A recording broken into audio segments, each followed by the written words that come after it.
Hello everyone. So guys, we are sitting with Shubham Vayal. Vayal, I guess that's how I pronounce it. Wild. Vayal. Acha, sorry. Shubham Vayal. And he's another student at JBRMS. And this time I'm just going to leave the entire stage to him. Shubham has a very nice take because उसने पहले दूसरी exams दी है. He has taken the CAT and in fact in his first CAT attempt he scored a 91 percentile without study.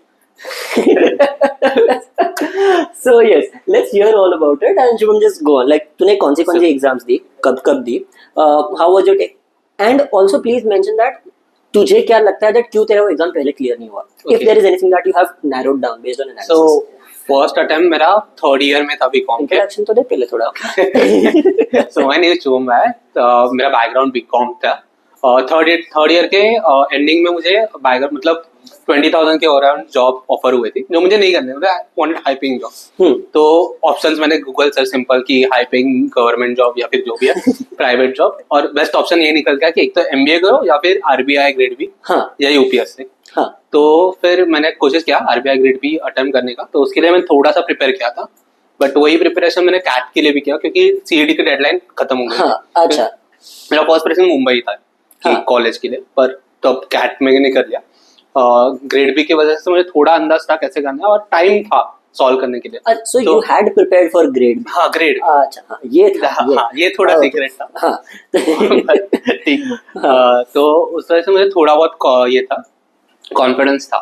सो 91 मिले उसमें. फिर मैंने थोड़ी और रिसर्च की कि क्या होते हैं MBA college. In that 91 what was your strength weaknesses and everything. So like English में मुझे हाईएस्ट था मुझे इतना याद है. और फॉलोइंग लॉजिक कॉन्ट्स वीक ही था. मेरा पहले से ही कॉन्ट्स वीक था. ठीक है. तो बाद में मैंने थोड़ा और रिसर्च किया और मुझे जेबी के बारे में पता चला. JB is not that famous actually. थोड़ा सा understandable because I am Ahmedabad के compare. Exactly. I am not because it is like a star studded college. JB कैसा है वो ऐसा लोकल ज्यादा फेमस है. बाहर जेबी में ना जॉब्स उतने ही मिल जाते हैं बट वो ज्यादा बिकॉज़ मार्केटिंग नहीं करते हैं बिकॉज़ फीस लो है ऊपर से महाराष्ट्र बेस्ड है. So that is why people don't know a lot about it. तो वो रिसर्च करने के बाद मुझे जीबी के बारे में पता और सीडी के बारे में मैंने अटेम्प्ट किया. फिर मुझे 85 परसेंटाइल आए. That was your first attempt CD का. और फिर स्नैप में भी मुझे but that was again self prepared. नहीं. अच्छा एक क्लास ज्वाइन किया था मैंने लोकल. वहाँ पे मुझे कंसेप्ट क्लियर हो गए बट वहाँ पे टेस्ट रेगुलरली नहीं हो रहा था. तो अपने को अप्रोच करना पड़ रहा था. सो वो एक थोड़ा सा इशू था. तो मैंने वो और स्नैप भी अटेम्प्ट किया था. उसमें 89 थे. अच्छा ठीक है. फिर मैंने नेक्स्ट ईयर वापस शुरू किया. आईएमएस ज्वाइन किया था मैंने. आईएमएस में अगेन कॉन्सेप्ट क्लियर था मेरा. बट उनकी मॉक्स की जो डिफिकल्टी लेवल थी ना वो कैट लेवल की थी नॉट सीडी टाइप. तो और टाइम वो वही मिलता था 1 मिनट ही मिलता था सॉल्व करने के लिए जो थोड़ा सा ज्यादा लग जाता है. Make sense. तो कम मार्क्स आ रहे थे और उसमें डिमोटिवेट हो गया था थोड़ा सा. तो वो एक इश्यू था. फिर वो होने के बाद मुझे एक्चुअली सीटी में प्रीवियस ईयर कम मिला. So that was कम मिला. Okay. So that was a low point. So that was basically because मतलब शायद वो confidence down हो गया. Understandable. और उनका कैसा हुआ था कि पोर्शन बहुत पहले खत्म हो गया था और मॉक्स के लिए 4 मंथ मिल गए थे. तो वो गैप भी बहुत ज्यादा था. पोर्शन पहले खत्म होने का मतलब मैं समझा नहीं. मतलब मैंने डे 1 से ही ज्वाइन किया. मतलब खत्म होते ही मुझे पता चला कि नहीं मिलने वाला जेबी. तो मैंने आईएमएस ज्वाइन किया. समझा. हाँ. तो मुझे बहुत टाइम मिल गया था बट वही था मतलब बहुत टाइम होने की वजह से वो दिक्कत हो रही है. कंप्लेसेंसी आ जाती है तुम्हें पता नहीं एग्जैक्टली क्या करना है. और I would like to tell the students this. Now there are 2 ways in which you can approach this. One for what he said right now that उसे पता था कि जेबी नहीं मिलने वाला and he started immediately. But then you should understand that पूरा portion है ना जल्दी खत्म करने की दौड़ में मत रहो. Because actually even if you do, एक तो most of the students who think that पूरा पोर्शन हो गया है उनका गलत तरीके से होगा. Most of them, I am not saying all of them, because वो जो इंट्रिकेसीज होती है जो थोड़ी स्पेशल चीजें होती है वो नहीं कर पाते बिकॉज वो जल्दी बस पोर्शन खत्म करने पे तुला है. एंड सेकंड थिंग, अगर बाय एनी मीन्स तुम्हारा हो भी गया ना जल्दी तो प्रॉब्लम कब आता है जब तुम एक्चुअली मॉक्स देने बैठते हो. बिकॉज मॉक्स देना तुम चालू करोगे दिसंबर में, बाद में जनवरी फरवरी तुम्हारे कोई लेक्चर्स नहीं होने वाले, दिसंबर में लेक्चर्स नहीं होने वाले, तो वो बाद में ना थोड़ी आलस बैठ जाती है. Not your problem, it's a human nature. But वो टाइम पे there needs to be something done that keeps engaging you. तो वो टाइम पे सिर्फ मॉक्स काम नहीं आते. This is where group study and everything really helps you. Exactly. तो वो नहीं हो रहा था. मतलब वो बुलाते थे पर कोई ग्रुप ऐसा बनता ही नहीं था ना क्योंकि वहाँ पे जाके पढ़ना पड़ता था. Exactly. तो वो नहीं हो रहा था.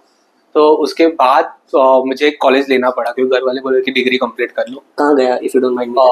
should I say it? हाँ हाँ चेतना अच्छा you gone to Chetna okay Chetna college अच्छा हाँ सॉरी भूल गया मैं हाँ चेतना कॉलेज गया था मैं हाँ फिर मैंने कॉलेज थोड़ा किया फिर मुझे रियलाइज कि जेबी ही जाना बेटर है हाँ क्योंकि समर प्लेसमेंट के बारे में पता चल जाता है अच्छा हाँ so you get an idea so guys one thing I want to tell you genuinely now this is something मैंने तो मेरे एक्सपीरियंस से बोला ही है but I would genuinely like you to take him as an example and think that guys जो college मिल जाए वो ले लो वो वाला हिसाब मत रखना प्लीज बिकॉज जो फर्क है ना that is a huge difference तो I would strongly recommend that वो एंड मेन क्या है तुम निकल जाओगे तुम्हारा जॉब लग जाएगा बट बाद में तुम्हें अगर 2 साल बाद भी जेबी लगता था ना तो वो जो 2 साल का गैप है ना वो 2 साल में तुम वो सेम सैलरी पे नहीं पहुंच पाओगे it will take at least 7-8 years for you to reach the same salary as a JB person when he started off so please understand that ये फर्क बहुत बड़ा है so please understand this plus the network right जो बढ़ता है opportunities बहुत open करता है एग्जैक्टली नेटवर्क पे I have said many times that even right now कोई भी कॉलेज है ना I have seen even I am Ahmedabad people in a bad market losing their jobs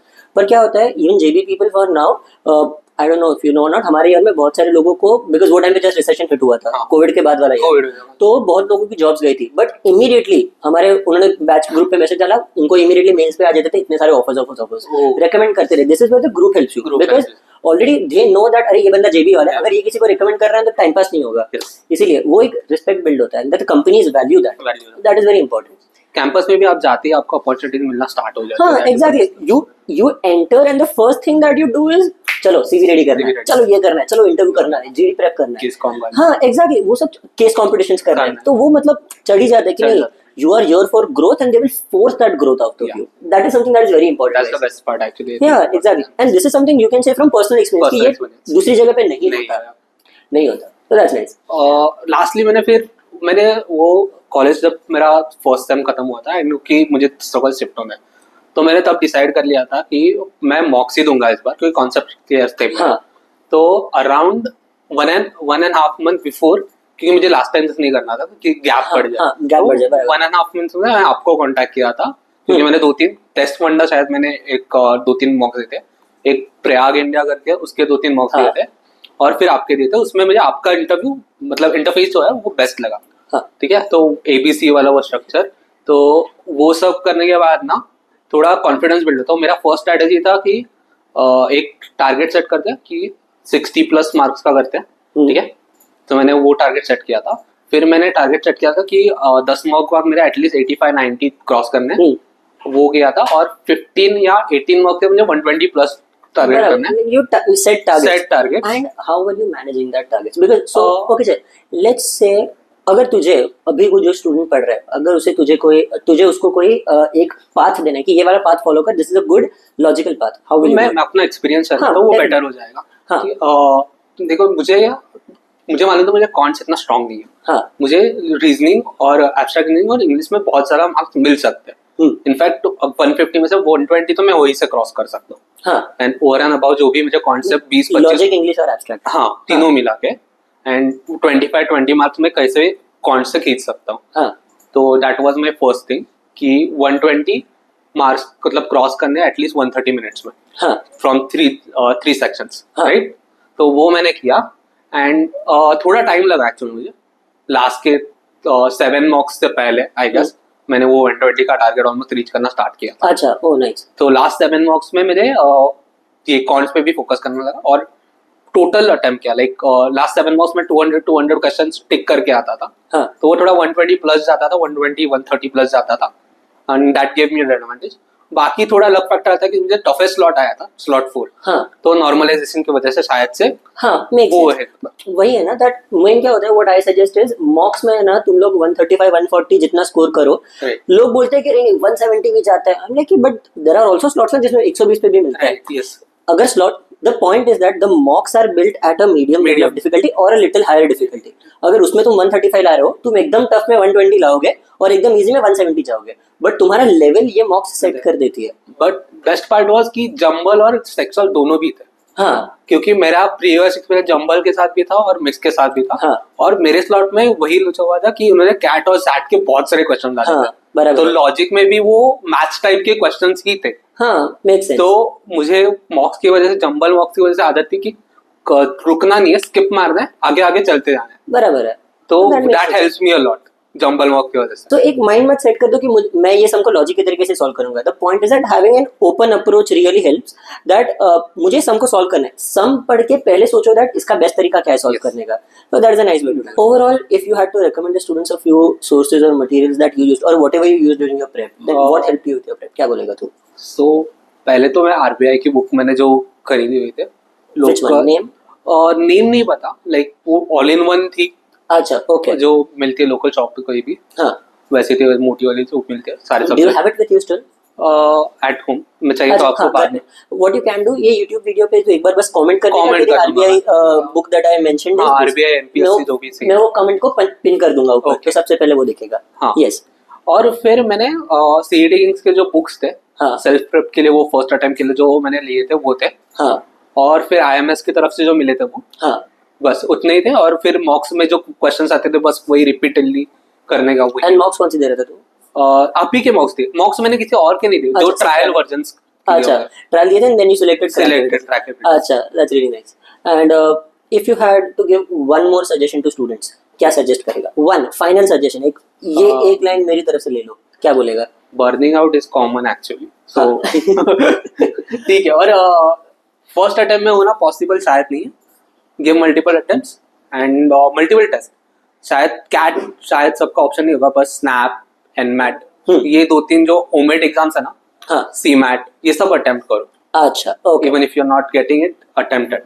हाँ, मेक सेंस। अगर तुम्हारा हो गया तो अच्छा है, नहीं हुआ तो take it as practice for CET, but it's important to take multiple test. वो टेस्ट रियल एग्जाम प्रेशर की आदत होना जरूरी है। कंटिन्यूअस अगर एग्जाम देते रहो बेटर हो जाता है। हाँ, मेक सेंस। चलो, great. Thank you so much, Shubham. That was a great interview. Thank you. And before that, the conversation that we had was really nice. That is something for private. वो नहीं मिलेगा। जेबी में आओ। चलो।